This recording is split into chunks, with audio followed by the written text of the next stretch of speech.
Olá, pessoal. Boa noite a todos. Sejam todos bem-vindos a mais um encontro, né, um estudo do céu e inferno. Estou aqui, né, com meu plano de fundo para homenagear nós, mulheres, nesta encarnação, né, pelo Dia Internacional da Mulher, que vai ser amanhã. Sejam todas parabenizadas, tá? Que a gente possa seguir forte na luta nesse grande desafio que é ser mulher na nossa sociedade, na nossa família, enfim, né, nesta encarnação. Nesse momento, para quem não me conhece, meu nome é Ana, eu estarei conduzindo mais uma vez esse encontro, tá? Mas o próximo serão outras pessoas, para vocês também não enjoarem da minha cara. E agora eu convido a Mariana para fazer a nossa leitura. Mari, fica à vontade, tá? Boa noite, pessoal. Eu sou a Mariana, a vozinha de criança, mas o corpo já é de adulto. Eu vou ler aqui a mensagem inicial, coloquei também no WhatsApp, para quem quiser acompanhar. Se chama Porta Aberta para a Felicidade. Foi psicografada do espírito Antônio de Aquino, livro Raios de Luz, volume 3. Graças a Deus, com o amor único de Deus inspire todas as almas para o bem. O Espiritismo não faz apologia do sofrimento, não o impõe como condição precípua, que quer dizer essencial, do progresso de cada ser. Não proclama exageradamente seu valor e tampouco o subestima. O que a doutrina ensina ao homem é adaptar-se pela compreensão e aceitá-lo no presente. Através dos ensinamentos ministrados, o espírita toma o seu fardo e com ele caminha. Não um caminhar cheio de amargor, azedume ou revolta. A lição dada pela doutrina é, de molde a proceder o homem, dentro da trilha da razão e do amor, a fim de que seus dias futuros sejam menos penosos que os dias presentes. Abre aspas. A toda ação segue-se uma reação. Fecha aspas. Adverte o Espiritismo que a colheita é proporcional à semeadura, e ainda que para o bem morrer é preciso bem viver. O sofrimento não é dado pela doutrina. Ao contrário, os guias espirituais ajudam com seu amor a caminhada, acenando com a esperança de um viver melhor pela resignação, pela fé e pela coragem com que o sofrimento for encarado. No fazer o bem, o coração se desanuvia, e é como se, sobre escombros, o sol acendesse o seu raio de ouro ou a lua a sua luz de prata. Aquele que, em meio ao seu sofrer, encontra tempo para pensar na dor alheia, nunca terá ocasião de se lamentar ou encher-se de amargura, porque no gesto com que procurar sentir o sofrimento alheio, derivará o seu próprio. Límpido e cristalino, o Espiritismo prega a verdade. Planta a semente da esperança pela reencarnação e a certeza da justiça, por esta mesma lei. Ao que tem fé, maior oportunidade lhe será dada, porque através dessa prece, em comunhão com Jesus, estará sempre ainda que lute e peleje, haverá para ele aquele chamamento, que é força e sinal luminoso. No roteiro, abre aspas, aquele que estiver sobrecarregado, vem a mim, fecha aspas. Eis porque insistimos em afirmar que o Espiritismo, sem presentear com o céu ou amedrontar com o inferno, traz a paz e alegria pela compreensão. Não é uma doutrina de sofrimento, é antes uma porta aberta para a felicidade, que começando na terra, seguirá pelo infinito. Graças a Deus, Antônio de Aquino. Obrigada, Mariana, por essa mensagem tão bonita, né? Para o nosso estudo de hoje. Cadê a Camila? Inclusive, adorei usar o abre aspas, fecha aspas, né?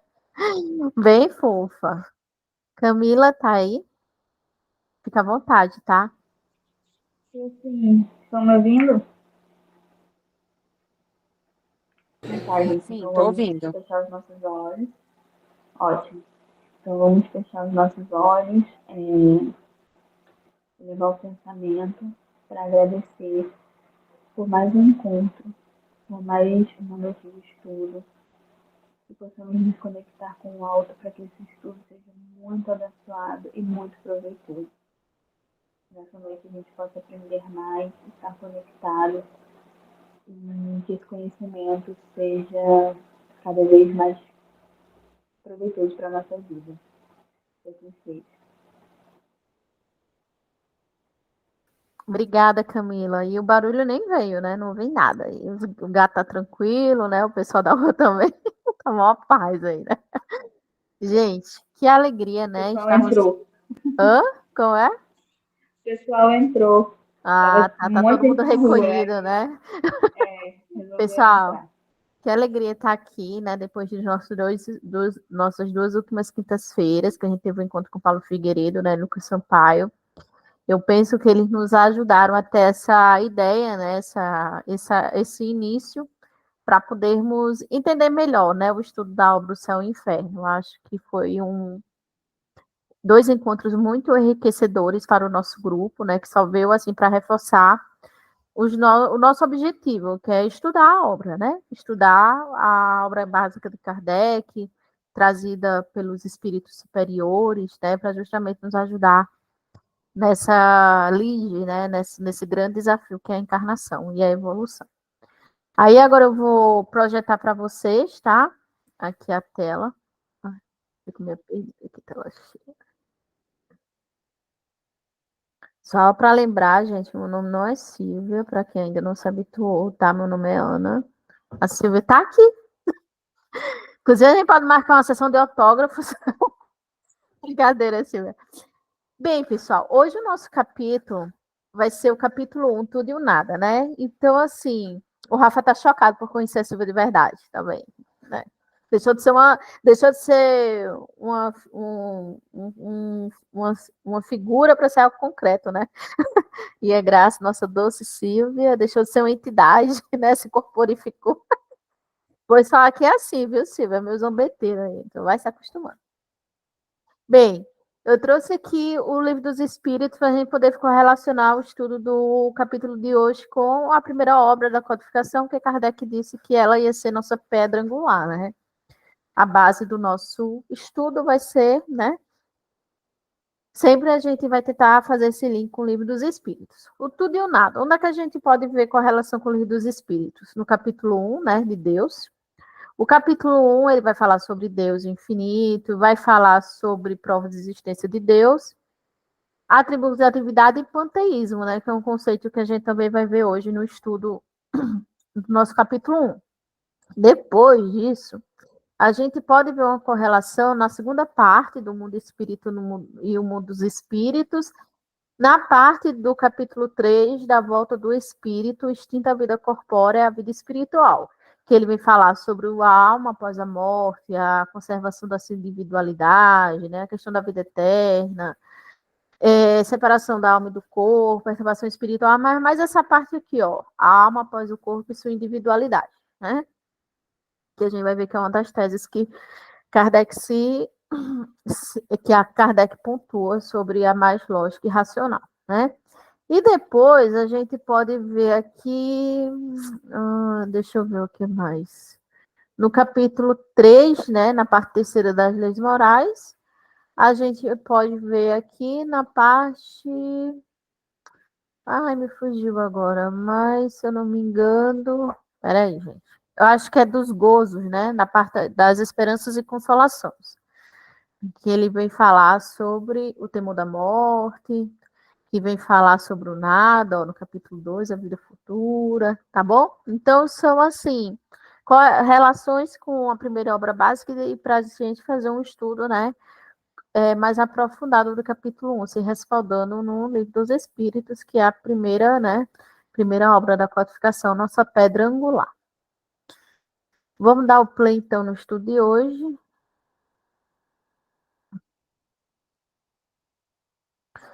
Então, a gente faz parte do grupo de estudos Amigos de Chico Xavier. Está estudando a obra O Céu e o Inferno da editora FEAL, né, que é a edição autêntica, a primeira edição. Vamos iniciar a primeira parte, que é a parte da doutrina, capítulo 1, o futuro e o nada, tá?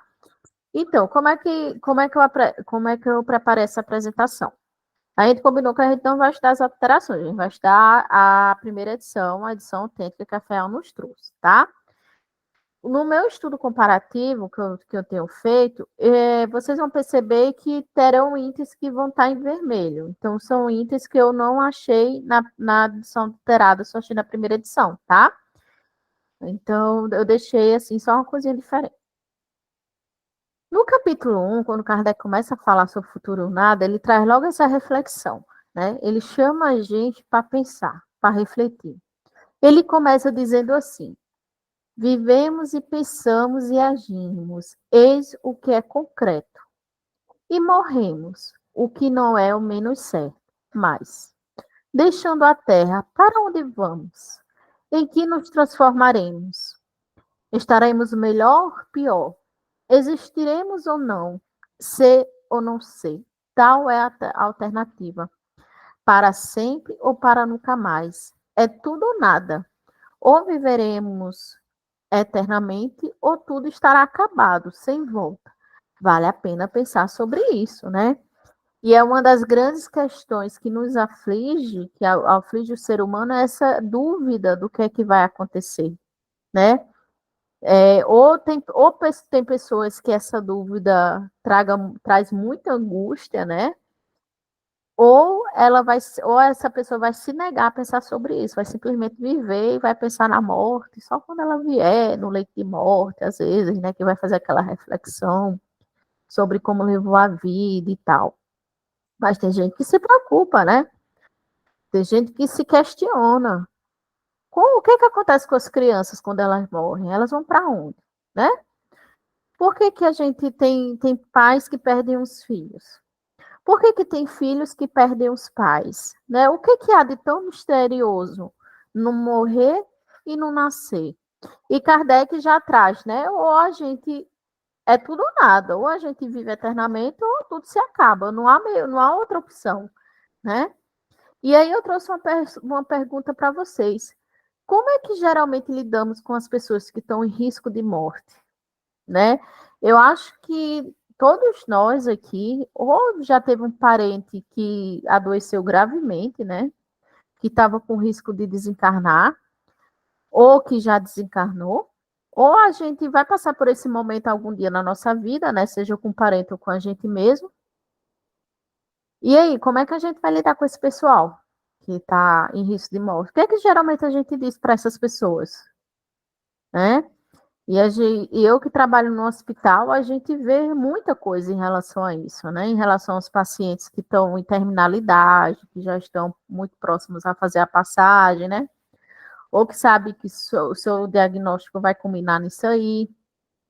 Então, a gente tem que ter muito cuidado, né? A gente, como espírita, principalmente aqui, no amplo aspecto, não só da parte profissional, mas da parte humana mesmo, a gente tem que ter muito cuidado quando a gente vai falar com essas pessoas, né? Porque a gente pode tirar todas as esperanças que elas têm, seja na vida presente ou de uma vida futura, né?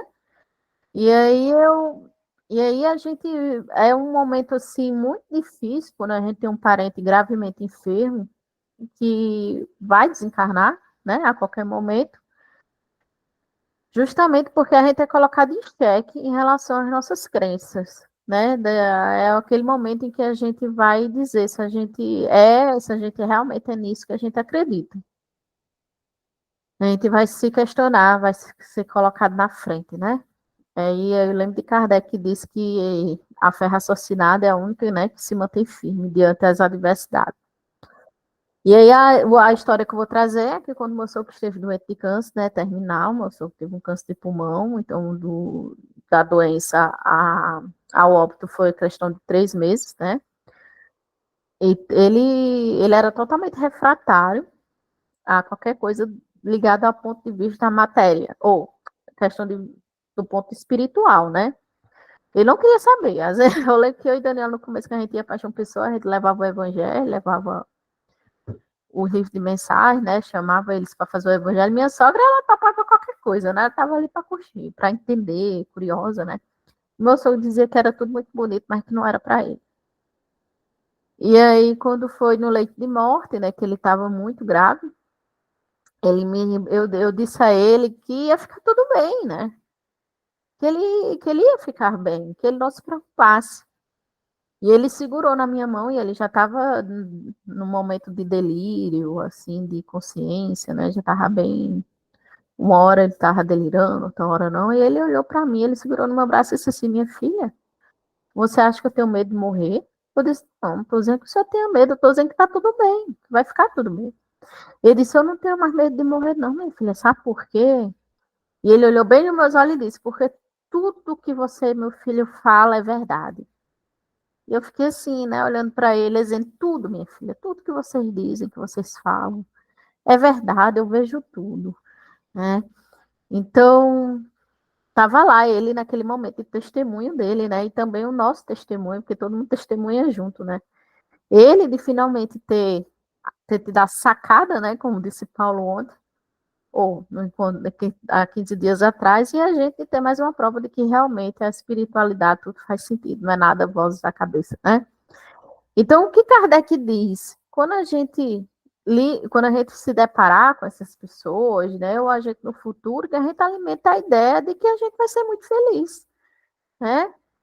Que a gente ainda vai viver muito, que a gente não vai se acabar, a gente não vai se perder, que a gente vai ser ainda muito mais feliz do que a gente é aqui na Terra, e que nosso coração vai ser tomado por uma enorme alegria, né? Então, olha só, né? Isso é reconfortante. Em vez da gente estar com nossos parentes dizendo, não, não vá, porque eu vou sofrer e vou me sentir só, e fica amarrando aquela pessoa, né? Ao seu lado, prolongando o sofrimento, prolongando uma situação que já não tem mais desfecho, não vai ser diferente, porque a gente quer, né? Que eles fiquem ali o tempo todo com a gente.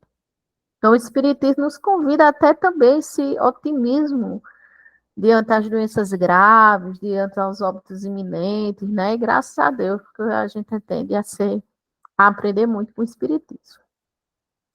Daí eu trouxe esse trecho também, que em seguida ele diz assim: poderia Deus, cuja bondade se revela por uma solicitude tão constante, até mesmo com o menor dos insetos. Olha só, Deus, ele é solícito até com os insetos. Por isso que Jesus dizia na passagem do olhar os lírios do campo, olhar os pássaros no céu, é tipo assim, Deus, ele é solícito, ele é amoroso com todas as criaturas. Por que que a gente se acha que a gente é menos amado por Deus, né? Que a gente que acha que Deus é esquecido. Daí ele continua: lançar à terra criaturas de sua predileção, unicamente para fazê-la sofrer, sem possibilidade de compensação, sem nem mesmo lhe dar o tempo de desfrutar, ainda que fosse por algumas horas, não seria um engodo dotar o homem de desejos que jamais devessem se materializar, um absurdo fazê-lo nascer para a dor e lançá-lo em seguida no nada? Kardec começa a se questionar qual é a lógica do nada, né? Por que Deus ia criar a terra, iria criar os animais, a natureza, ia nos criar, nos dar essas percepções, essas sensações, os sentimentos, para dizer assim, tu vai nascer e tu vai morrer e tu vai ficar no nada, né? Para nada foste criado. E aí ele pergunta, né, em seguida, há algo mais desesperador do que a ideia da destruição absoluta? Né? Imagina essa ideia, né, de que a gente vai viver só essa vida e não tem mais nada depois dessa. Isso isso gera ansiedade, isso gera pânico, né? Isso gera terror para as criaturas. Aí a Débora falou aqui, ó, Oi, Débora, seja bem-vinda. Muitos pacientes da terminal veem parentes queridos que já mudaram no plano. E, gente, não tem. Eu brinco lá no hospital. Eu digo assim para as meninas, né? Que a incredulidade vai embora. Você trabalha em um hospital, não dá para ser cético. em hospital, não, porque tu sempre vai estar vendo alguma coisa assim diferente, seja uma manifestação física, né? Os pacientes relatando que estão vendo coisas, seja os profissionais, não dá para ser sério em hospital, né? E aí, olha só, há algo mais desesperador do que a ideia da destruição futura, você saber que as pessoas que você ama, que você gosta, né? A nossa inteligência, o progresso que a gente faz nessa vida, o trabalho que a gente desenvolve, tudo isso estaria perdido. Nada disso iria existir mais, né? E qual seria, então, a necessidade da gente se esforçar? Da gente querer ser uma pessoa melhor todos os dias, né? Da gente correr atrás dos nossos sonhos, da nossa profissão, de fazer uma faculdade, né? De trabalhar, de constituir uma família. Qual a necessidade disso? Tudo vai acabar no nada, né?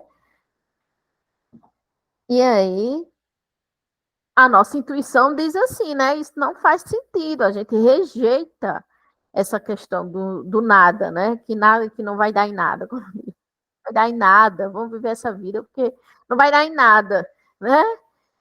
E aí ele fala assim, ó, pela crença no nada, o homem inevitavelmente concentra seu pensamento na vida presente. Não haveria com efeito por que se preocupar com o futuro, porque o futuro não existe, né? Não há o que se esperar do que nada existe. E aí Kardec fala que essa preocupação que as pessoas têm com o presente, né, sem sequer pensar na vida espiritual, porque assim, no meu ponto de vista, é uma opinião pessoal, tá? Aquelas criaturas que sequer param para pensar do que vão acontecer, se que Deus me livre falar de morte, que falar de morte parece que é um tabu, né? Parece que a pessoa está atraindo alguma coisa de ruim. Elas, se elas não se permitem pensar na vida espiritual delas, elas estão negando a vida espiritual. Então é um nada, né? Elas por não querer pensar, elas aceitam que não vai dar em nada, né? Kardec diz que essa preocupação que essas criaturas têm excessivamente com o presente, de pensar em si antes de tudo, é o maior poderoso estímulo ao egoísmo. E aí eu trouxe algumas frases, tá? Inclusive, a qualquer momento vocês podem levantar a mãozinha, tá? Fazer as colaborações de vocês. A Camila dizendo, a própria vida perderia o sentido, justamente. Ele não teria objetivo, né? Tá. E aí eu trouxe algumas frases, vocês também podem falar, as frases que vocês conhecem, que a gente nota que é o puro egoísmo aí, ó. Farinha pouco, meu pirão primeiro. Isso é muito comum lá na região norte, né? Tem até uma musiquinha. Farinha pouco, meu pirão primeiro. Vamos viver o que há de viver, né? Que a vida é uma só. Eu lembro que quando eu comecei a me dizer espírita, eu dizia assim, a vida é uma só. A gente tem que viver o que tem para viver, né? Tem que curtir a vida. Aí eu dizia, não é bem assim não, porque tem a reencarnação. A pessoa disse, então se eu tenho mais de uma vida, então dá para curtir de boa, né? Já tenho muitas vidas aí na frente, então posso curtir à vontade. Ruim é para quem morre, né? Quem nunca ouviu essa? Ruim é para quem morre, né? Morreu, vai para debaixo do chão. Você, quando se está assim, você não é bem assim, não. Aí o outro diz, então é ruim para quem fica, né? Aí fica assim, é ruim para quem, afinal de contas, né? A minha vontade primeiro, o outro que lute, né? Então, quem quiser que corre, que dê seus corre, porque eu estou dando o meu. O mundo é dos mais espertos, né? A gente comumente vê ou escuta isso na sociedade. Eita, essa assim, ó. Rafa tá dizendo. Pau que nós torto nunca se endireita. Menina que requebra mãe. Ops. Socorro, Rafa. Mariana, síndrome de Gabriela. Nasci assim, vou morrer assim. Vocês estão trazendo as pérolas, né? Pois é. Desse jeito. E aí, Kardec dizendo, continuou falando, né? Se o escrúpulo religioso restringe a ação de alguns, que freio terão aqueles que nada creem. Porque quando a gente vai ver essas doutrinas, né, essas religiões são um pouco assim mais rígidas, né, que pregam a penas eternas e tal, castigo, ver Deus como tirano, ela pode até restringir, né, algumas pessoas, assim, não, tolher algumas más tendências em algumas pessoas, mas e naquela pessoa que não crê em nada? Porque a pessoa que está numa religião dessa, ela vai dizer, não, vai ser um freio, né? Porque ela acredita em Deus, ela acredita que existe algo além da vida, mesmo que seja um inferno ou um céu, ela acredita em algo. Mas e aqueles que nada acreditam, né? Fala aí, Camila. Então, eu estava pensando aqui que essa crença no nada, inclusive, pode influenciar na questão do suicídio, né? Porque a pessoa que não acredita em nada, ela pode se sentir mais encorajada, talvez, a praticar o suicídio, porque se ela está sofrendo aqui, ela acha que ela vai se livrar desse sofrimento, né? E que não vai ter mais sofrimento nenhum. E aí ela pode fazer isso, né? Já a gente conhecendo todos os conhecimentos que a gente tem sobre suicídio na doutrina, pode ser um freio, né, para quem pensa em fazer tal coisa. Isso, a Camila está falando que talvez a crença no nada, né? Isso pode estimular as pessoas a praticarem, né? Ser um motivo para as pessoas a recorrer ao suicídio. Justamente na ideia de que como elas estão sofrendo muito, elas vão praticar o suicídio para acabar com aquela dor, né? Acreditando que não vai ter nada. Foi essa a ideia que a Camila nos falou, né? Por isso a gente tem que ter muito cuidado quando a gente for conversar, né, com as pessoas deprimidas ou que já pensam nisso, ou já tentaram sobreviver, para a gente não estar levando ideias acusadoras, né, ou penitentes, que a gente seja acolhedor. Bem, Kardec, então, deixa eu ver o que é que a Silvia Oficial falou. O nada dá a impressão do vazio absoluto, justamente, né? Imagina, o nada é o nada, né? Nada se cria, como Kardec fala, os espíritos falam no livro dos espíritos, né? Nada não cria nada. Priscila, já ouvi isso, a morte é um alívio, acabou. Pois é, aí quando se depara no plano espiritual, né? A realidade é bem diferente. Não é, claro, aquele inferno, né? Prometido, mas a vida continua, né? Na verdade, é algo totalmente fora dos planos. Ellen, fala, filha. Oi, não, eu estava ouvindo tu falares, né, e os demais, aí eu estava nas perguntas que ele estava fazendo, né, que é do ser, né, ser filosófico, a gente tem os questionamentos de ser ou não ser, eis a questão, né? E então esse futuro e esse nada aí é a nossa caminhada evolutiva, né? As nossas questões. E tem uma coisa que me tocou bastante, foi quando ele fala que é um absurdo fazê-lo nascer para a dor e lançá-lo em seguida para o nada. Então, como explicar as divergências que existem, né, de vidas, de pessoas que estão numa condição de sofrimento, e por que outros são mais favorecidos, umas inteligências estão aguçadas e outros não conseguem essa percepção tão singular às vezes. Então, essas diferenças são questionamentos que a gente traz com a gente. Eu, quando tinha 7 anos de idade, olhava para o final da rua da minha mãe e perguntava. Aí eu perguntava assim: o que acontece depois que a gente morre? Então, eu só tinha 7 anos, mas eu já me perguntava. E aos meus 16 eu falei para minha mãe e disse assim: mãe, me diz uma coisa, por que que os dias são iguais? Eu achava naquela época que eles eram iguais. Então, é da alma, é do ser, do espírito, os questionamentos. E que a gente está aqui justamente para aprender. E, como disse a mensagem inicial, o espiritismo ele aporta para a felicidade.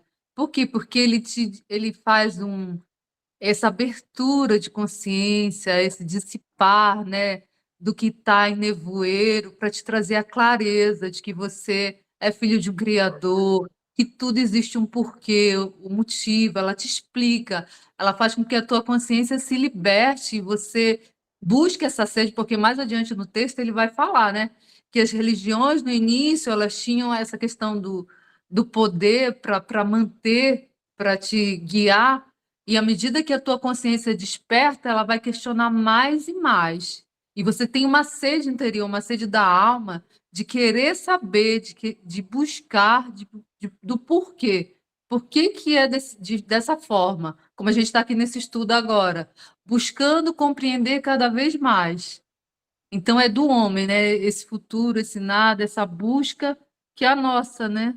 E é isso que liberta as consciências. É isso aí. Lembrando que quando Kardec, por isso que o Espiritismo veio no momento certo, né? Porque já tinha passado essa fase do materialismo, né? Da crença no nada. E aí, como viu que o materialismo não dá em nada, né? Porque o nada nada produz, começou as ideias da psicologia espiritualista racional, assim, que eu não lembro o nome, mais ou menos esse termo, né? Que começou a discutir essa questão da existência da alma, né? Após a morte do corpo. Então, o Espiritismo, mais uma vez, né? Veio justamente no momento certo. Porque se tivesse vindo naquela época do materialismo que estava bombando, né? Não teria dado certo. Então, até isso a espiritualidade é sábia, né?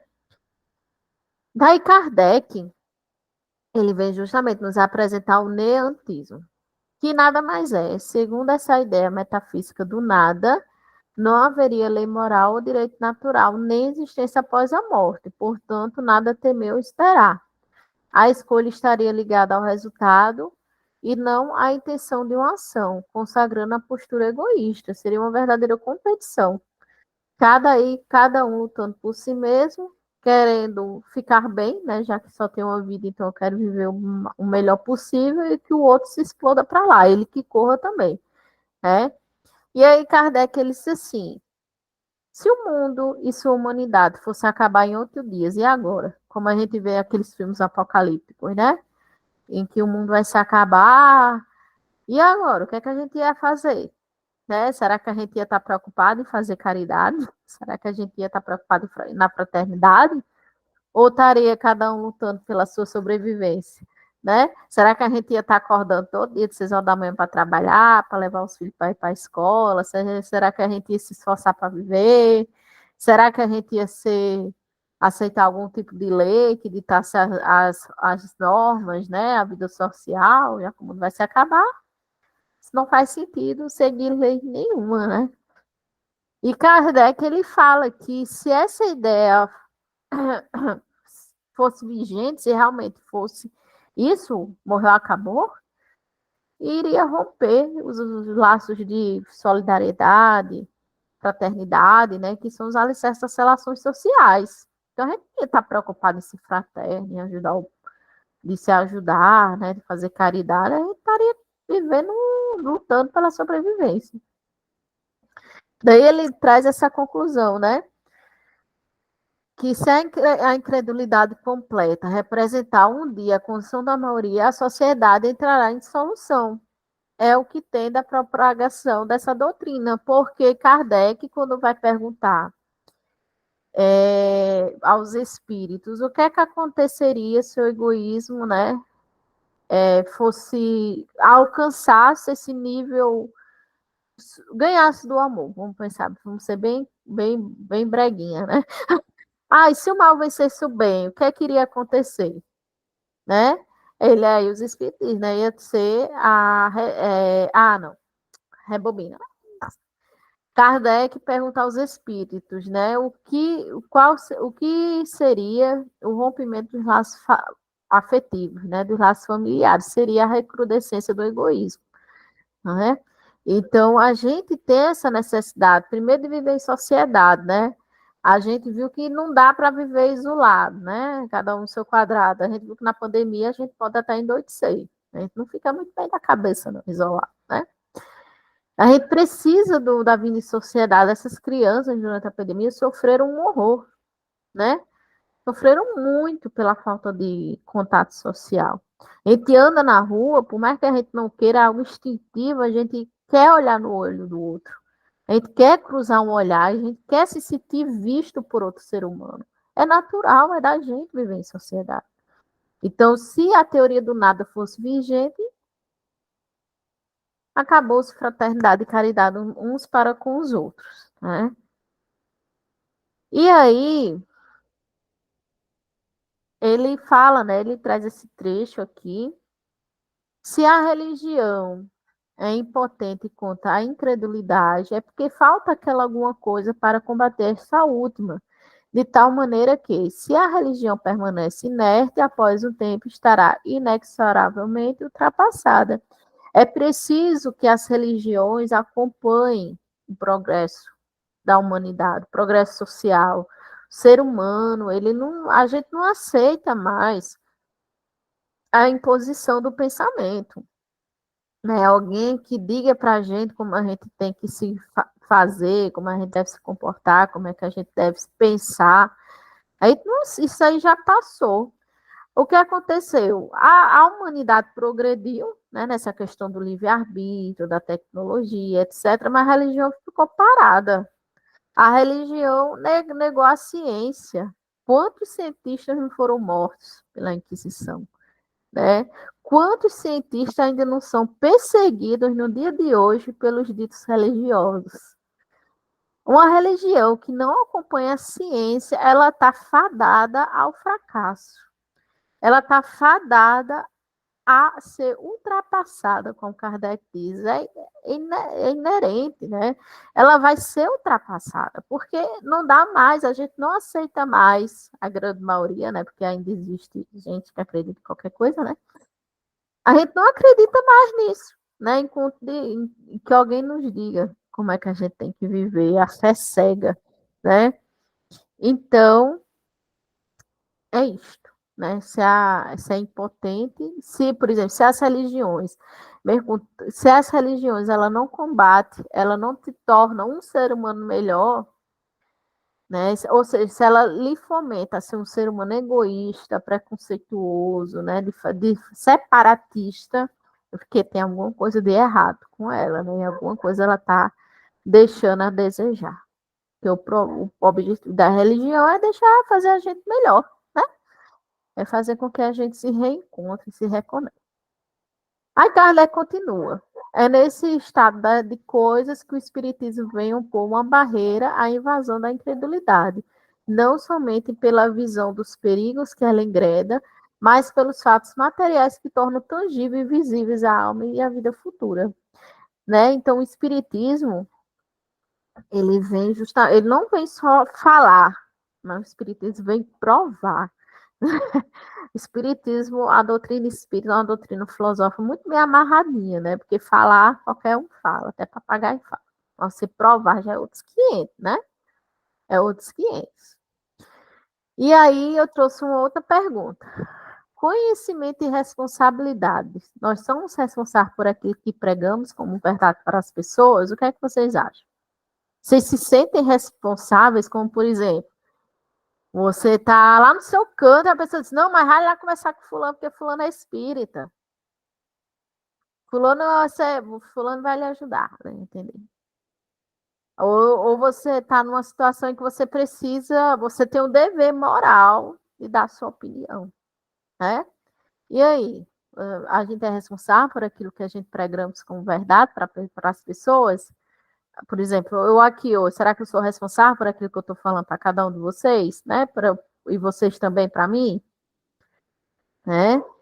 Então, a gente tem que ter cuidado para a gente, como Kardec fala, né? Para a gente não estar plantando, como ele fala aqui, ó, sementes de perturbação e destruição por onde a gente for, né? A gente tem que tomar muito cuidado, porque, como diz Tio Ben, né? Com grandes poderes vem grandes responsabilidades. Por isso que Paulo e Lucas vieram aqui dizer, gente, ó, estamos distribuindo responsabilidades para vocês aí, né? Então, tudo, tudo que a gente for falar, a gente tem que ter cuidado se a gente não está levando perturbação para a vida das pessoas, né? Se a gente tá, olha, que a gente sempre deixa uma mensagem de fé e de esperança. Aí Kardec vem em seguida falar sobre a absorção do todo universal. Deixa eu beber aqui uma água.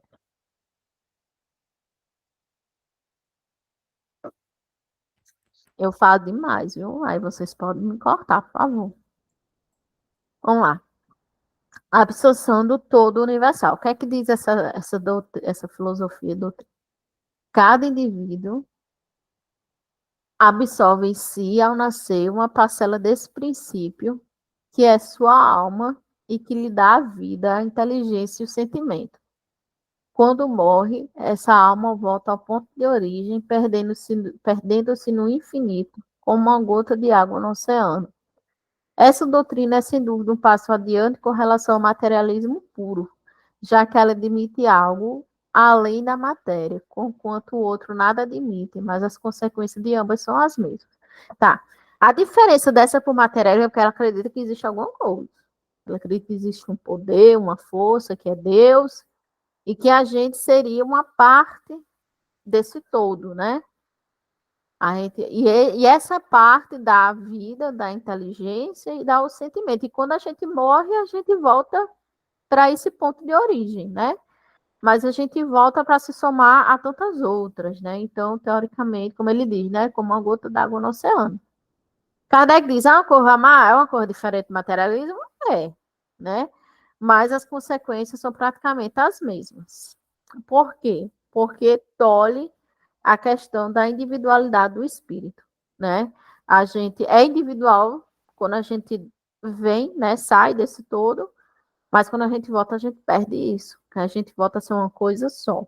Né? Então é como se a gente perde nossa individualidade, é como se a gente não existisse, as relações sociais estariam extintas também, sabe?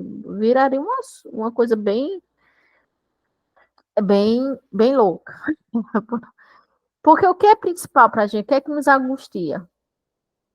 É justamente a gente se perder, né? Aí a gente desencarnar e aí, o que é que vem em seguida? Será que eu vou continuar sendo eu? Será que eu ainda vou continuar me relacionando com as pessoas que eu amo? Será que aquela pessoa que já foi, eu vou me reencontrar com ela? A gente tem essa necessidade, né, de ser eu. Não importa quem eu seja, eu quero ser eu mesmo. Eu quero me reencontrar, eu não quero me perder, né? Então, tanto o presente como o futuro para nessa crença seria nulo, né? Para que eu vou me preocupar? Para que eu vou me importar se eu vou deixar de ser quem sou, né? Então, como ele diz, né, essa doutrina segue sendo prejudicial, é igualmente desesperadora, incita o egoísmo, tanto quanto o materialismo, tá? E aí, eu trouxe outra pergunta, né? Como podem as partes de um todo homogêneo ser tão diferentes uma das outras? Como é que a gente pode, todo mundo aqui ter partido do mesmo princípio, e a gente ser tão diferente, né? E como é que a gente vê na nossa sociedade criaturas tão distintas umas das outras? Que no mesmo planeta a gente consegue ver países que são muito bem resolvidos nas questões sociais, né? E tem outros países, por exemplo, que ainda fomenta a guerra, que ainda lucra em cima da vida de milhões e milhões de milhares de pessoas, né? Não dá para dizer que é todo mundo igual, porque eu não quero ser igual a esse tipo de gente que gosta, né, de lucrar em cima da vida dos outros, em cima da morte de crianças, de mulheres, né, da vida em si, de vida em si. Então, como é que pode ser tão diferente? Como é que a gente explica, então? Crianças que nascem com aptidões para as artes, né? Para para a literatura, para a medicina. Como é que a gente explica as crianças com QI altíssimo, se todo mundo parte do mesmo todo? Aí é aquela coisa, né, que você vai se questionando e as coisas não vai fazendo sentido, né? Vai perdendo sentido. Alguém está com o microfone aberto? Deixa eu ver aqui. É porque está dando um ecozinho, tá não? É. Então, assim, não faz sentido quando a gente vai justamente se questionar isso. Como podem as partes de um todo homogêneo ser tão diferentes umas das outras, então? A gente vê irmãos gêmeos que são idênticos, eles não são iguais, eles são diferentes. Um tem sua individualidade e o outro também, né? Nasceram da mesma célula, né? Do mesmo ventre materno e são distintos. São iguais, idênticos fisiologicamente, anatomicamente, mas são distintos, né? Não compreendo. Tá, deixa eu ver aqui. Aí ele fala, né? Que alguém pode dizer assim, porque foram a educação que receberam, né? Sim, mas quem é que dá a educação que faz a alma progredir, né? Às vezes tem pessoas que não recebem instrução, e são pessoas assim muito melhores do que aquelas que receberam toda a instrução que puderam receber. Ou seja, mesmo assim, não se aplica essa teoria. Aí ele continua. E depois, aliás, para que essa melhora? Para que tantos esforços para adquirir talentos e virtudes?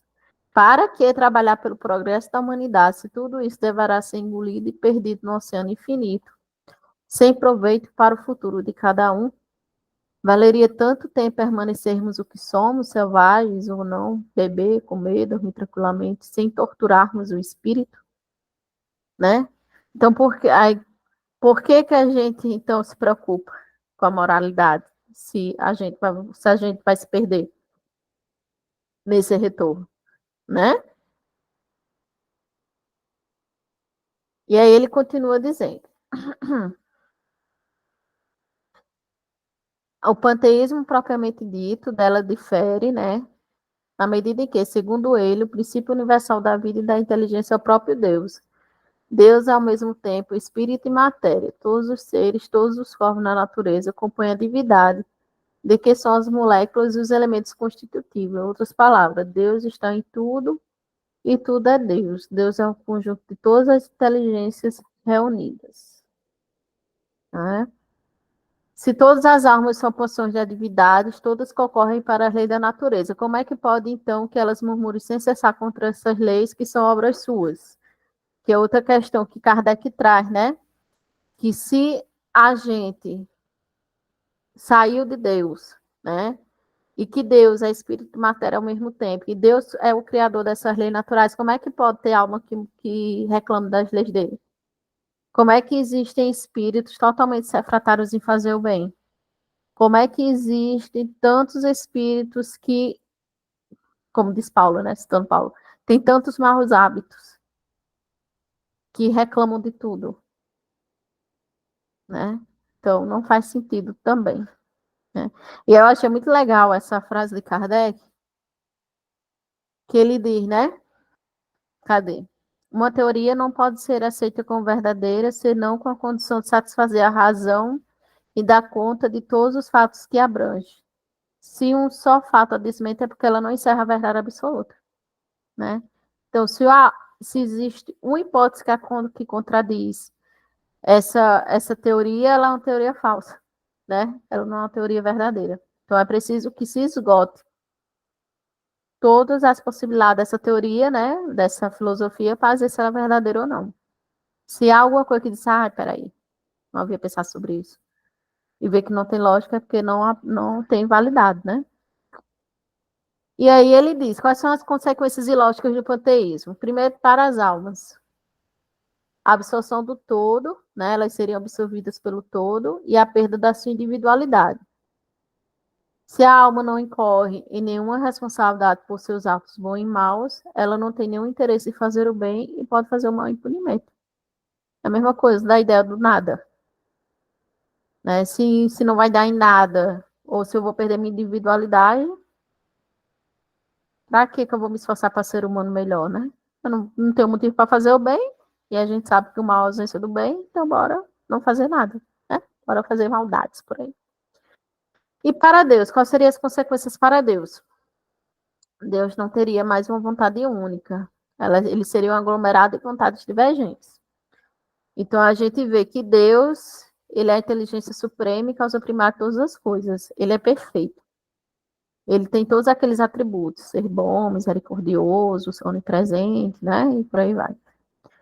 Se ele é um aglomerado de pessoas, né, ou de almas, ele não tem mais uma vontade única, ele tem várias vontades, né?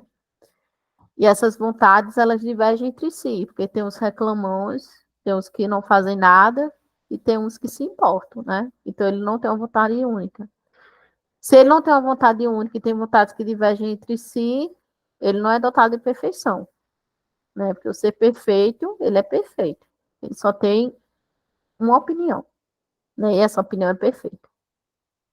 Então também fere, né, os conceitos que a gente tem de Deus e também da divindade.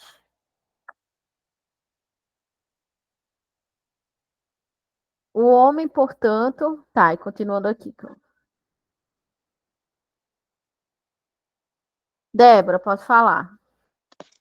Ana, só complementando aí, eu acho que a fala, né, a sua fala, eu acho um pensamento que a gente precisa fazer, né? Eu creio que boa parte aí das pessoas que estão no grupo, ou da boa parte das pessoas que a gente convive, nasceu numa outra filosofia de vida do que a gente está, né, estudando agora. E todo esse pensamento é muito embutido, né, na nossa criação mesmo, né? Eu falo que pensar que o Deus era um Deus punitivo, né? Eu lembro muito bem que a gente tinha que comer tudo, porque se a gente jogasse comida fora, Deus punia. Se a gente respondesse os pais, Deus punia, né? Então era um Deus sempre punitivo. Então você tinha que ser uma menina boazinha para você ir para o céu. Então, se você não fosse uma menina boazinha, você ia para o inferno.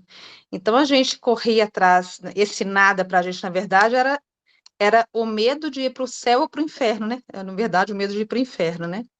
Então, e aí, se a gente pensar em termo Brasil, e possivelmente mundo, né, nós temos ainda uma população extremamente de uma religião, né, no qual esse Deus ainda existe, né, esse Deus, e quando a gente vê, principalmente hoje com a tecnologia nas redes sociais, a gente vê esse julgamento do que o Paulo falou dentre o bem e o mal, quem está certo e quem está errado, quem que vai ganhar o bem ou o mal. Então, a gente assiste isso diariamente na televisão, nos programas, e tudo mais, né? Sempre tem o bom e sempre tem o mal, né? Até a minha vinda para essa filosofia que eu acredito que é na busca de uma resposta, né? Na busca de que não pode existir só isso, né? Não pode existir o nada, né? O inferno, o inferno ou o céu, né? Como está colocando aí o nosso lar, o umbral, né? Não responde tudo que a gente tem, né? O que a gente precisa viver e que a gente precisa construir. Então, nós estamos, boa parte da sociedade, enraigado nessa questão, intrinsecamente ligado nessa questão entre o bem e o mal, né? Então, a gente luta nessa sobrevivência, eu acho que a boa parte não é nem não no intuito de que tudo acabou, mas no intuito de conseguir um bom lar depois da minha morte, né? Então, e esse bom lar seria ou céu ou inferno, depende do que você fez aqui. Então, a gente precisa pensar, e foi uma pergunta que você fez anterior aí, né? Você se sente responsável quando você ouve alguém falar assim? A gente tem que se sentir responsável como espíritas, né? Sem julgar nenhum tipo de religião e nem colocando a nossa como algo melhor do que os outros, né? Mas é mostrar que existe uma forma nova de se pensar, né? Porque apesar de termos 100 anos aí, a doutrina ainda ela não é a potência maior, se a gente pensasse com tudo que o Evangelho nos traz, que esse estudo está nos trazendo, é um repensar diário em todas as nossas ações, e eu acho que é isso que a gente ainda não faz, e mesmo a maior parte dos espíritas não faz o repensar das suas ações diárias, né? As minhas ações pensando na minha construção como espírito e não como ser de corpo. Então, por isso que a morte nos dá medo, né? Eu lembro muito ainda, eu não era espírita quando o meu filho era bem pequeno e nós ficamos por 4 meses dentro do hospital.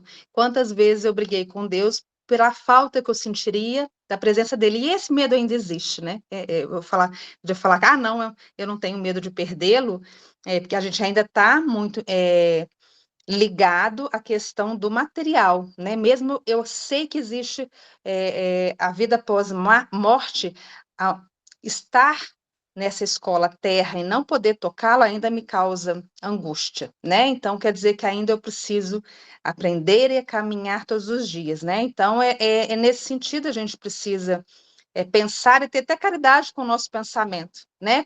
Conosco mesmo, né? Nessa aprendizagem diária de ser de verdade espírita, né? Ser de verdade com um olhar de caridade e amor, inclusive para a gente mesmo. Então, é só uma ideia de complementar, né, com os colegas aí, não sei se foi tudo, mas nesse pensamento de tantas coisas maravilhosas que você trouxe aí, um repensar muito importante, Ana. Débora, com certeza. E às vezes a gente. Não, é isso que eu digo. Falar é muito fácil, né? Sentir na pele é diferente. quando tu vai mesmo lidar com a provação, né, com aquele momento em que você vai ter que praticar aquilo que você acredita, é muito diferente. Aí é quando a gente percebe que a gente ainda precisa, né, muito desses ensinamentos. A gente precisa muito ainda ser acolhido, ser compreendido, porque quando você, Viviane, já passava a vez para tu, tá? Porque aí quando você pois é, você é espírita, você passa por alguma dificuldade, mas você não é espírita, você não acredita, né? Como o caso de Chico Xavier no avião, que é mano de morra com educação, né? É diferente, né? Porque a gente pensa que a gente é perfeito, né? E aceitar essa nossa condição é importante também, né? Porque senão a gente entra numa crise de ansiedade, né? De autocobrança em que tá tudo bem, tá tudo bem. E é justamente nesses momentos de maiores dificuldades que a gente vai justamente reforçar tudo aquilo que a gente fala e que a gente estuda e que a gente aconselha as outras pessoas, né, a se portarem diante das dificuldades, né? Cadê tu, Viviane? Diga. Oi, boa noite, pessoal. Eu cresci num lar católico, né? A família da minha mãe, uma parte evangélica, outra parte católica. Então, acreditei por muito tempo essa questão de dormir após a morte, né? Vai ter um sono profundo, né? E tal, e quando chega, até o juízo final, quando Jesus descer, né, ao céu, e ficar, enfim, alguns vão ser arrebatados, outros, né, vão estar dormindo, né? Aquela coisa toda, né? Tem uma amiga de dentista que coloca isso na minha cabeça, que é professora espírita, gente, eu falo, eu sou trabalhadora do centro espírita aqui em Natal, Rio Grande do Norte. Eu não me apresentei, mas eu vou fazer um resumo, né? Então, assim, quando ela me vê indo para o centro, ela vem falando isso, olha, eu rezo a Deus para que você um dia se converta e saiba da verdade, né? Para que quem morre dorme, né? Dorme e espera até o dia do juízo final, né? Então, eles acreditam, de certa forma, que iremos para algum lugar, né? Eles não acreditam no nada. O cristianismo, né? No caso do catolicismo, o protestantismo, eu estou aqui falando em particular. Eles acreditam que após a morte vamos para algum lugar, mas estamos dormindo até o dia do juízo, né? Então, aí tem a questão da nossa irmã falando aí, o céu ou o inferno, né?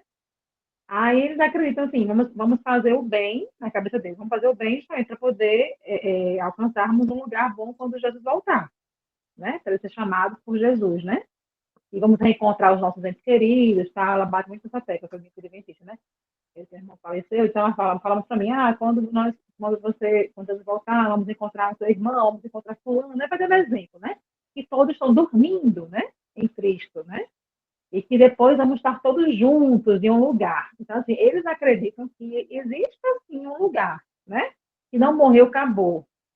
Tem essa parte também que fica um pouco confusa quando fala assim, não acredita, morreu, acabou do nada. Eles acreditam, sim, que vai ter um lugar.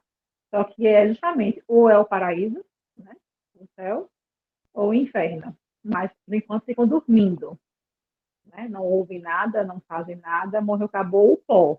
Mas eles acreditam que a alma, né, pertence a Deus, a Jesus, que vamos ser chamados no dia do julgamento. Essa questão que eu queria que você ficasse um pouquinho mais, compreender um pouco melhor, porque, assim, eu discuto um pouquinho religião, não discuto da forma, eu posso dizer, pejorativa, né? A forma mais, assim, construtiva de conversar sobre religião e se fala muito sobre isso. Então, eles batem muito, né? Eu fiz estudo evangélico com eles, então, assim, questionam muito, batem muito essa tecla, né? Dessa questão aí do dormir. Enfim, era mais ou menos isso que eu queria falar. Aí, Viviane, para tu ter noção que minha mãe ela é católica, eu nasci em berço católico, né, antes de ser espírita. E aí, quando o vovô morreu, o pai de manhã, ela passou, eu já era espírita, ela morava em Macapá, tinha passado, sei lá, uns 2, 3 anos da morte de vovô, e ela disse para mim que estava há uma semana sem dormir. Eu disse, mas por que a senhora está uma semana sem dormir? A mãe disse, não, porque sua madrinha veio aqui e me trouxe um livro para mim. Qual é o nome do livro? Violeta na Janela. Eu disse, ah, mãe, isso aí é um livro clássico, né? Agora me diga por que a senhora não está dormindo. Ah, minha filha, porque eu fui ler aquele livro, eu não consegui imaginar papai, né? Papai estudando, papai trabalhando, papai vivendo a vida dele, eu aqui. Eu disse, mãe, não quer que a senhora acredita. Aí eu prefiro acreditar que ele está dormindo, e que um dia ele vai acordar. Eles estão pronto, mãe. Vai criar casa em cima disso. Por quê?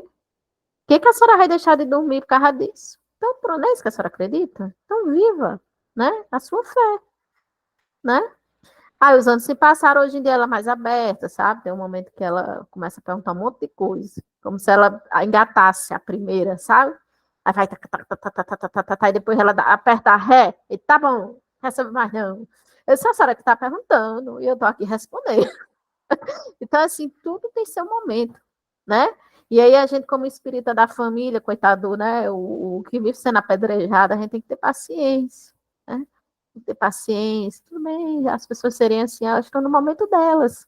E a gente está no momento nosso, né? Deixa eu ver aqui, o povo está fofocando demais nesse chat.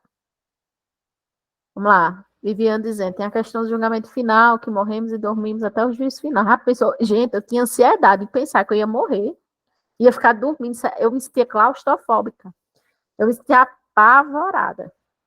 Rafa, mas há quantas encarnações somos colocar nessa posição de fazer o mal e ser castigado? Para a educação espiritual vai levar um bom tempo.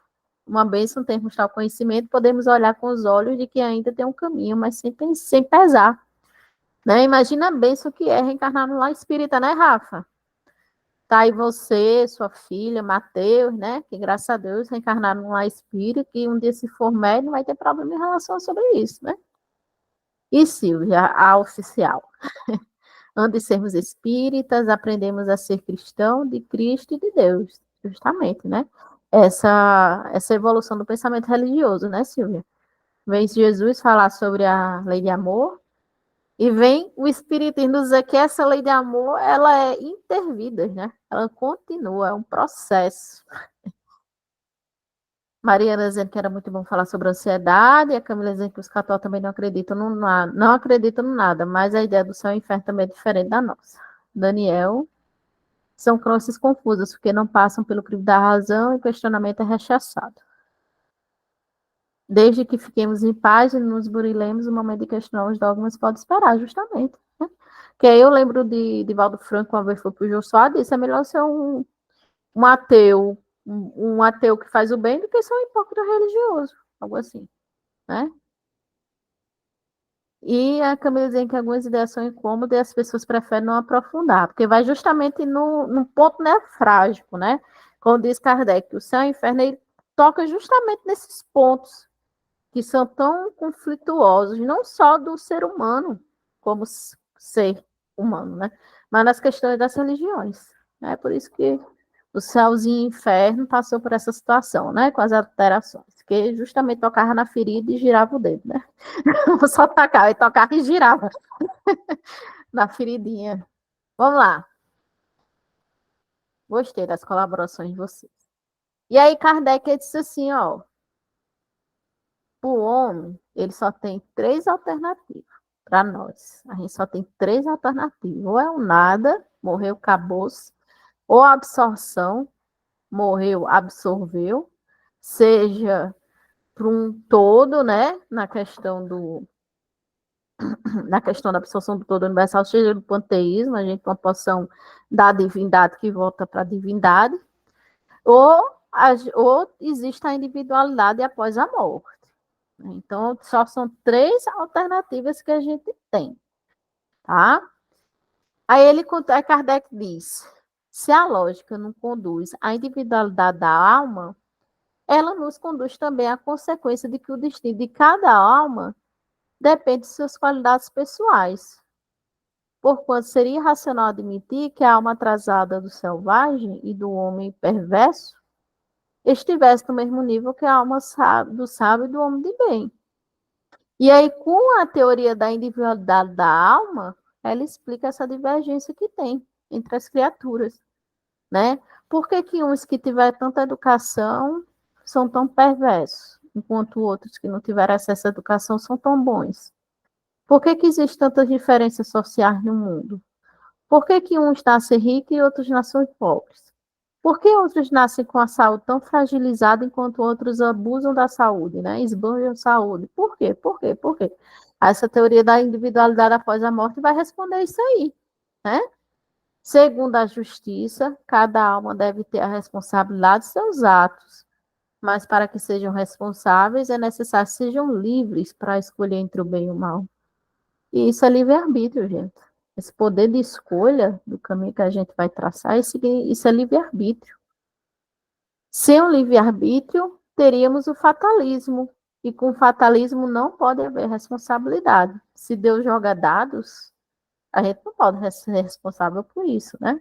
A responsabilidade é dele. Por isso que eu acho tão chique quando a pessoa vem dizer assim, o outro vai pedir perdão. Oh, me perdoa. Não. Quem lhe perdoa é Deus. Acho chique isso, gente. Joga para Deus a responsabilidade de perdoar alguém, né? Mas a verdade, a responsabilidade é nossa, né? De perdoar e pedir perdão. A gente tem que pedir, a gente tem que perdoar, né? Porque senão a gente estaria jogando tudo nas costas de Deus. É tão fácil, né? Quando as pessoas dizem assim, não, você errou porque foi Satanás lhe tentando. Foi o diabo, você não tem culpa nenhuma, não. É muito fácil, é muito cômodo não se sentir responsável pelas nossas escolhas, né? É muito bom, né? E aí, Kardec fala. Ele continua, deixa eu ver aqui. Tá. Antes de passar para cá, Kardec fala que todas as religiões, elas têm um ponto que é de igual. Elas falam assim, que ela admite o princípio do estado feliz ou infeliz da alma após a morte. Então, elas concordam nesse ponto de que vai ter alguma coisa além da vida. E que a gente ou vai ser feliz ou vai ser infeliz. Ou a gente vai para o céu ou a gente vai para o inferno. Por mais que a gente durma, por mais que demore o dia do juízo final, esse juízo vai acontecer. Né? E aí vem os regimes de recompensas, né? Vou cuidar de fazer o bem, para eu ficar numa situação melhorzinha no dia do juízo final. Porque aí, quando eu fui espírita, eu descobri que eu não sabia fazer caridade. Que eu chegava para a vovó, me achando, olha, vó, fiz o bem hoje. E ele foi, minha filha, o que é que você fez? Aí eu de uma velhinha atravessar a rua. Quando eu cheguei no espiritismo, que eu descobri que a caridade é desinteressada, que a gente tem que fazer o bem como dever moral e não no sistema de barganha. Meu Deus do céu, nunca fiz caridade. Socorro, Deus. Né? Mas tudo bem, talvez eu estaria 0-0 ali, né? Porque para mim o meu conceito de caridade que eu tinha aprendido era aquele ali, né? Eu estava 0-0, a partir de agora já era. Né? Não existe mais isso. O placar tá meio confuso. Mas aí elas têm esse comum acordo. Vai acontecer alguma coisa. A alma vai ser feliz ou infeliz. Ou vai para o céu ou para o inferno. Não quer que elas comecem a se dividir. É na natureza desses castigos e desses gozos, né? Nessas questões da infelicidade e da felicidade. Qual é essa natureza? Porque quando a gente aprende que a pessoa vai para o inferno, é para sofrer, né? Aí, minha filha, é um espetáculo, porque é sofrimento para tudo que é tipo, né? O diabo é muito, muito, muito engenhoso. E o Espiritismo vem fazer uma outra proposta, né? Vem mostrar que o sofrimento das almas não é físico, é moral. É uma pegada diferente, né? E principalmente, não só da natureza dos gozos, né? Da felicidade dos castigos, mas também dessas condições que vai determinar. O que é que vai determinar a pessoa ir para o céu ou para o inferno? Aí tem também divergência, né? E contradições. Aí começa a competição de uma religião que é melhor do que a outra, né? Porque a outra diz, não, mas se você comprar um terreno, tá tudo certo, você não vai sofrer. Você pode ser um cão na terra, mas se você comprar um terreno no céu, tá tudo garantido. Aí chega a pessoa, né, Silvia Oficial, com a mala cheia de bônus horas. Eu digo que a única que tem bônus horas suficiente para comprar um condomínio é Graciela aqui. Eu disse a ela, tá, chega lá, amiga, tu vai conseguir comprar um condomínio e jogar todo mundo lá dentro. Vai ter que arrapar todo mundo, né? Aí ela, ai, meu Deus, ela fica preocupada, né? Então, aí o que é que Kardec propõe? Kardec propõe que as religiões, elas devem se alinhar nesse entendimento, sabe? Nesse entendimento da questão, claro, né? Tanto no alinhamento, como também no progresso social do homem, né? no adiantamento moral e intelectual do homem, porque senão elas vão se perder, né? Elas não vão se sustentar durante muito tempo, né? A gente já passou dessa época da fé cega, de ir para os cultos, né? Para nossos templos religiosos, aceitar que outra pessoa falasse para a gente, né? O que é certo, o que é errado. A gente já ultrapassou essa barreira, a gente já não aceita mais. A gente, graças a Deus, chegar a um ponto de não concordar com os médicos.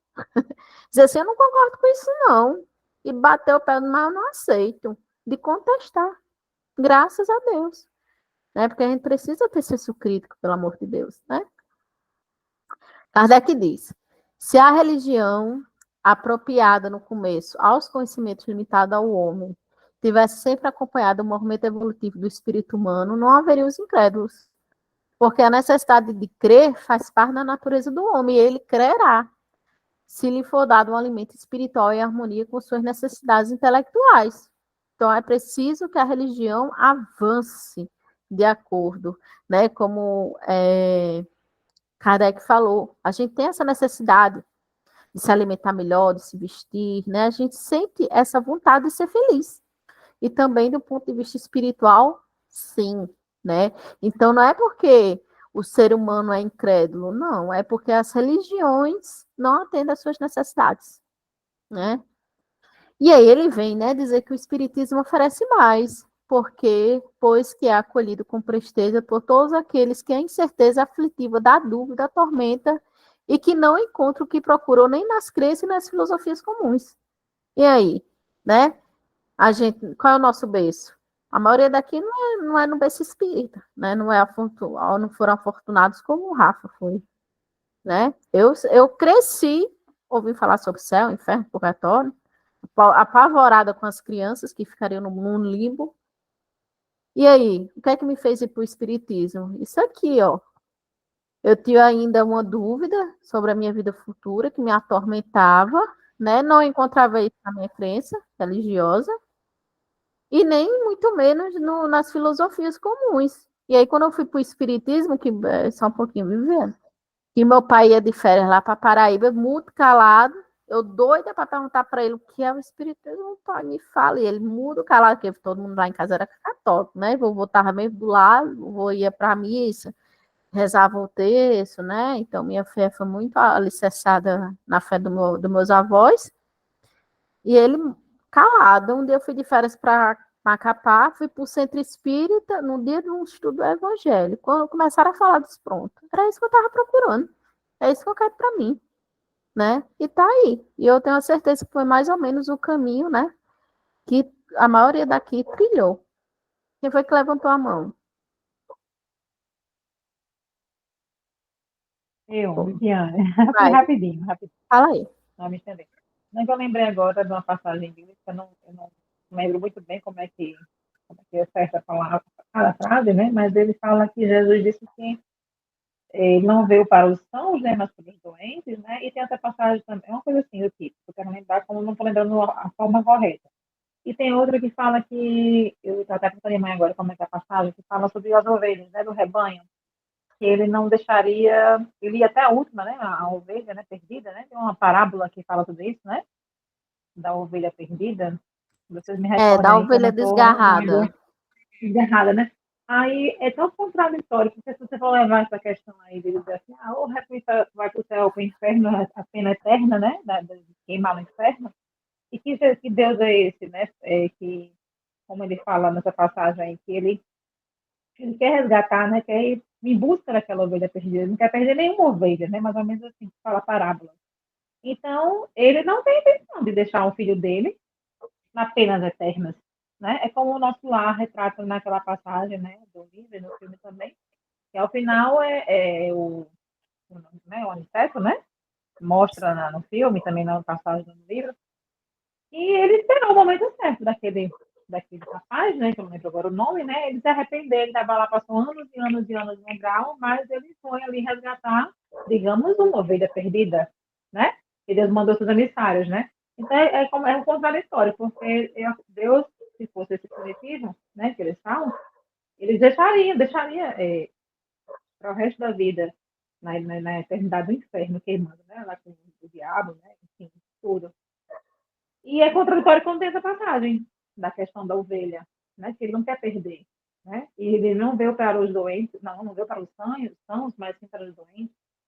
Então ele sabe que todos estamos aqui, somos fadados à perfeição, né? A um lugar melhor, né? Estamos assim caminhando em estágios diferentes, óbvio, né? Mas que todos temos uma finalidade um dia, né? Chegar à perfeição. Então, por isso que eu acreditei no espiritismo, né, lá uns 15 anos atrás, porque eu não aceitava isso. Quando minha tia vinha me profetizar, me evangelizar, né, com a Bíblia, falando disso, aquilo outro, eu como médium, sensível, via e desde criança era muito perturbada, sofri muito, porque eu dizia, meu Deus, como é que pode, né? Eu sou tão católica, ali na igreja, faço estudo da igreja, tudo, né, bem direitinho, e eu vejo essas coisas aparecem para mim, então eu sou filha do diabo, né? Então foi o que me levou, quando eu fiquei mais adolescente, a procurar o espiritismo, adulta, né? Porque eu questionava, então eu vou para o inferno.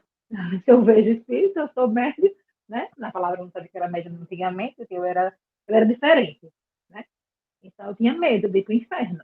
Aí comecei a pegar esses estudos e questionar nos estudos bíblicos lá em casa, por que Deus falava isso, porque, né, falava aquilo. Então, eu acho que eu sou um pouquinho redundante, quis falar uma coisa, acabei arrodeando, mas essa questão aí dele não perder as ovelhas, eu acho bem interessante, porque ele dizia isso na Bíblia, não sei qual passagem, eu vou lembrar, gente, eu quero lembrar a passagem para poder ter mais respaldo e falar, eu lembrei agora do nada, tá? Então, eu discordo quando o evangélico ou o católico diz isso, né? Ou você vai para o céu, ou você vai para o inferno. E Deus disse que não ia perder, né? E até o final para recuperar aquela ovelha. Então, tem alguma coisa assim contraditória. Né? Eu sempre questionei isso, né? Eu fui muito questionadora. Enfim, gente, eu tomei o tempo de vocês, mas é mais ou menos isso. Acho que eu não sei se eu me fiz compreender essa questão aí dos nossos irmãos.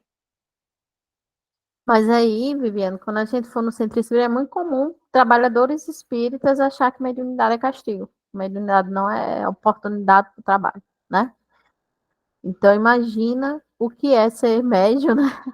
E outras religiões que é ver a mediunidade dessa forma, né? E a gente, se a gente tem muita força de vontade, a gente vai atrás de coisas novas, né? E pode achar essas coisas novas no espiritismo. Porque a gente crê, a gente quer acreditar, mas a gente precisa de algo que realmente faça sentido, que realmente acalente o nosso coração, que faz a gente ter fé e esperança no futuro. E até então não encontrei nada além do espiritismo, né? Nada me convenceu tão bem como o espiritismo. E aí a gente chega nesse parágrafo que Kardec fala, né?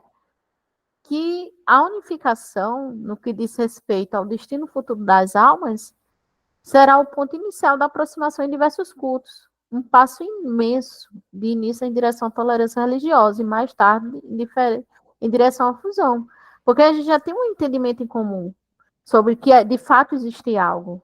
A gente precisa se acertar, quer dizer, o espírito já é resolvido em relação a isso. Mas as outras religiões precisam se acertar no ponto de vista o quê? Como é que vai ser essa vida? Além do túmulo, né? Como essa questão do céu, inferno e das penas eternas. Aí elas precisam se ajustar. E aí, quando os espíritos perguntam, Kardec perguntou para os espíritos, não sei bem se foi Kardec, se foi outra pessoa, que foi questionado se o espiritismo seria a religião do futuro. E aí responderam, é o futuro das religiões. Né? Então, o espiritismo não tem essa missão religiosa. O espiritismo tem essa missão filosófica, né? Pautada na ciência. E aí, esse entendimento que o Espiritismo traz é o caminho que as outras religiões vão fazer, querendo ou não. Porque se elas não fizerem, elas vão ficar defasadas, né? Ultrapassadas, retufadas. Nossa, chique esse nome, retufado. Chique. Rafa diz, a frase é de Leon Denis. Valeu, Rafa. E aí, né? Eu trouxe essa perguntinha da Nazaré Bugada, né? Que você sabe que eu gosto disso. Ao finalizar, fica a pergunta: faz sentido ter medo do desencarne, gente? O avô dizia: minha filha, a única certeza que a gente tem é que a gente vai morrer. Porque era muito comum quando alguém morria lá em Cajazeiras, né? Que Graça é minha conterrânea.